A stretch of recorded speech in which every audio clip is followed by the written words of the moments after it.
Bienvenidos a la economía de Deutsche Welle. Soy Rosa Casals en Berlín.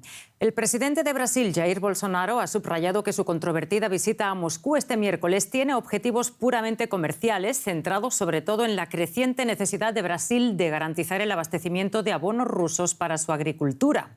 Entre ambos países existe una intensa relación comercial con una balanza inclinada claramente en favor de Rusia, que en 2021 exportó a Brasil productos por un valor de 5.700 millones de dólares, que en el 60% correspondió a operaciones con fertilizantes. Las exportaciones de Brasil hacia Rusia sumaron cerca de 1.600 millones de dólares y estuvieron compuestas sobre todo por productos alimenticios. Antes, nuestro analista financiero en la Bolsa de Frankfurt, José David Navarro, nos contaba qué papel juega Rusia ahora mismo en el rumbo de la economía de Brasil.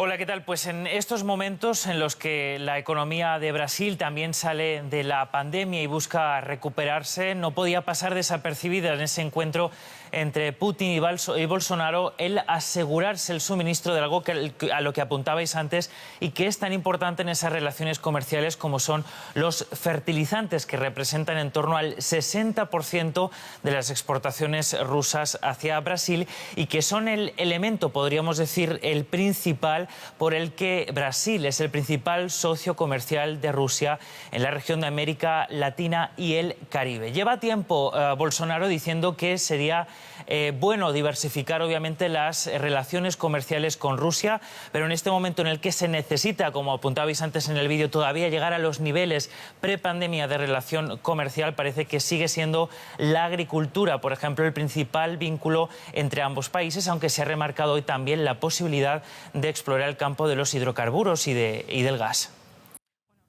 Rusia estaría dispuesta a construir reactores nucleares en Brasil. Queríamos saber si Putin y Bolsonaro han llegado a algún acuerdo concreto en el área energética. Y esta era la respuesta de nuestro compañero. Pues ahí parece que hay interés común, efectivamente, la construcción de reactores nucleares. Decía Putin que serían reactores construidos por la empresa estatal de energía nuclear, Rosatom, y que serían tanto en suelo, es decir, en tierra, como flotantes. No han trascendido, eso sí, más detalles. Sabemos que Brasil tiene 2 centrales nucleares que aportan en torno al 3% de la matriz energética, pero ante los problemas de la falta de lluvias que han encarecido en Brasil el precio de la energía, y eso ha tenido repercusiones en la inflación, parece que esto abre el campo para que Rusia pueda ampliar junto con Brasil la posibilidad de explotar más la energía nuclear en el país latinoamericano.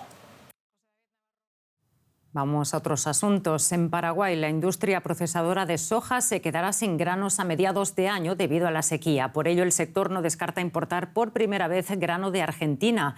Paraguay es el 4º mayor exportador de soja del mundo y se enfrenta a su peor cosecha en una década. Según la Cámara Paraguaya de Procesadores de Oleaginosas y Cereales, la producción de soja podría caer un 60% respecto a la campaña anterior, que arrojó unos 10 millones de toneladas.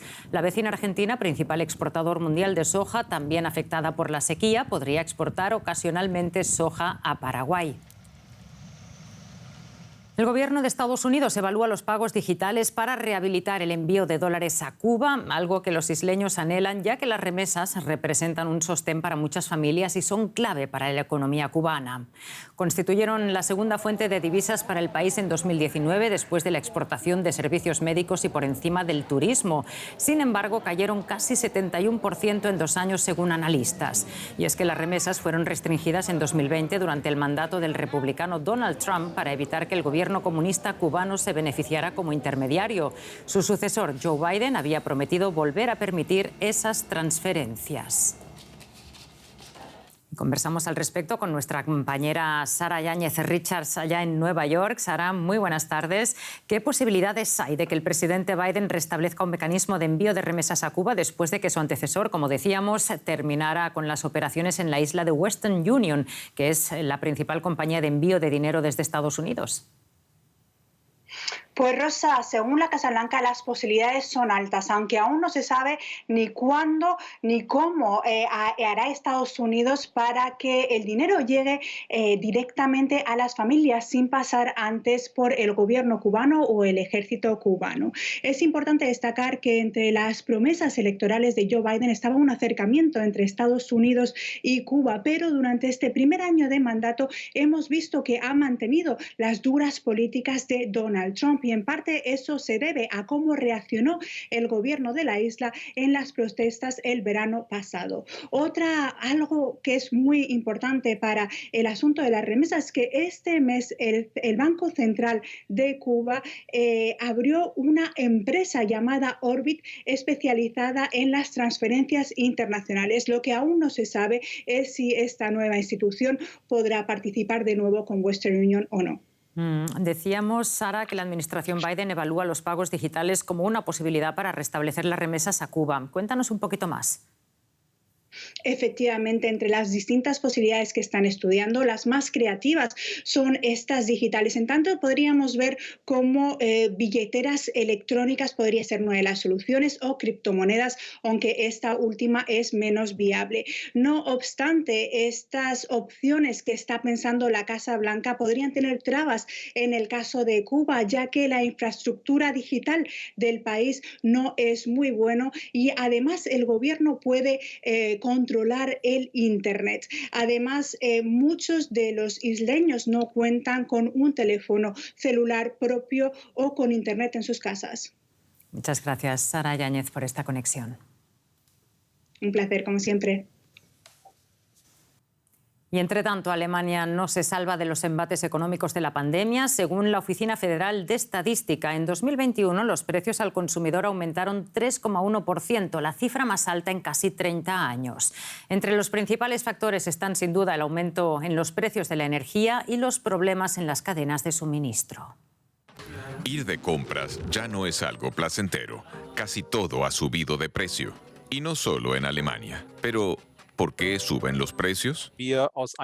Venimos de una profunda recesión. La crisis de la pandemia hizo que los precios bajaran. Los combustibles en particular bajaron mucho de precio porque la gente no salía en sus autos y volaba poco en avión. Pero ahora se ha revertido. El aumento en los combustibles se une ahora al fenómeno de los cargueros estacionados. Los puertos ya no pueden seguir con el ritmo habitual de descarga. La pandemia ha afectado las cadenas de suministro.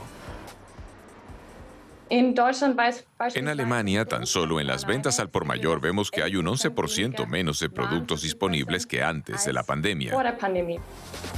Los autos, por ejemplo, son cada vez más caros y escasos. La lista de espera es de hasta un año para algunos modelos. Los aparatos electrónicos también se encarecen debido a la escasez de chips y a la pandemia. Para trabajar desde casa se necesitan nuevos portátiles, tabletas y teléfonos inteligentes. ¿Mejorará la situación? Eso es incierto, hay mucha incertidumbre al respecto. Dependerá mucho de cómo reaccionen los sindicatos, de cómo reaccionen las partes de la negociación colectiva. Si dicen que queremos que se nos compense por la alta inflación ahora y aumentan significativamente los salarios, existe el riesgo de que entremos en una espiral de precios y salarios. Si los precios siguen subiendo, Alemania podría empezar a tener problemas. El presidente chino Xi Jinping ha dicho que Hong Kong debe dar prioridad a las medidas de contención ante un récord de infecciones por COVID que amenaza con saturar los hospitales. El centro financiero no quiere imponer un rígido confinamiento con una economía ya muy golpeada. Tras la sacudida de 2020, el crecimiento económico se recuperó por encima del 6% el año pasado, pero los economistas creen que el impacto de las severas restricciones favorecidas por China, incluidas largas cuarentenas y cierres masivos, podría ralentizar el crecimiento hasta el 2 o el 3% este año. En todo el mundo se producen más de 90 millones de toneladas de residuos textiles al año. En España, una startup se ha propuesto reducir la cantidad de ropa que termina en la basura confeccionando prendas de trabajo reciclables. Veamos. Un taller de costura para los desfavorecidos en Barcelona. Aquí se fabrica ropa laboral reciclable para la startup Circular. Su fundador, Luis Ribó, está a punto de entregarle a un cliente trajes blancos de chef. Dice que lo que marca la diferencia es el diseño sostenible de su ropa. Se definen casi el 80% de los impactos medioambientales de una prenda. Los botones, por ejemplo, deben ser fáciles de quitar. De lo contrario, interfieren con el reciclaje. Pero ya hablaremos de eso. Luis Ribó lleva los trajes de chef al restaurante. Para el propietario es importante usar ingredientes locales. Es lógico que también escoja uniformes hechos aquí. Con Cecular tenemos la posibilidad de poder volver otra vez al círculo, reciclar la ropa y no crear residuos, que eso es fundamentalmente una de las cosas que nosotros queríamos. Estos trajes y delantales de cocina viejos y desgastados se envían a esta compañía que lleva casi 100 años reciclando telas. Con ellos producen vellón, que otra empresa transforma en hilo con el que harán nuevo material textil. Pero el mercado de ropa 100% reciclada aún no existe. Nuestro sueño, nuestro objetivo final de poder hacer uniformes ya reciclados. Pues una cuestión, como hemos visto, la industria está avanzando, pero en el fondo es una cuestión de eficiencias, de volúmenes y también de saber aceptar el precio que tiene un producto que tiene un valor superior al que están dispuestos a comprar los clientes actualmente. Estos enormes bloques de tela que esperan ser reciclados son restos de producción textil, sin botones y sin cremalleras. Para reciclar camisas o pantalones, estos deben ser preparados. Nosotros vemos que el reciclaje post-consumer es un reciclaje que el coste es más elevado, debido a que se tiene primero que clasificar, quitando todas las impurezas. Pero Circular cree que sus trajes de cocina reciclables pronto terminarán aquí también.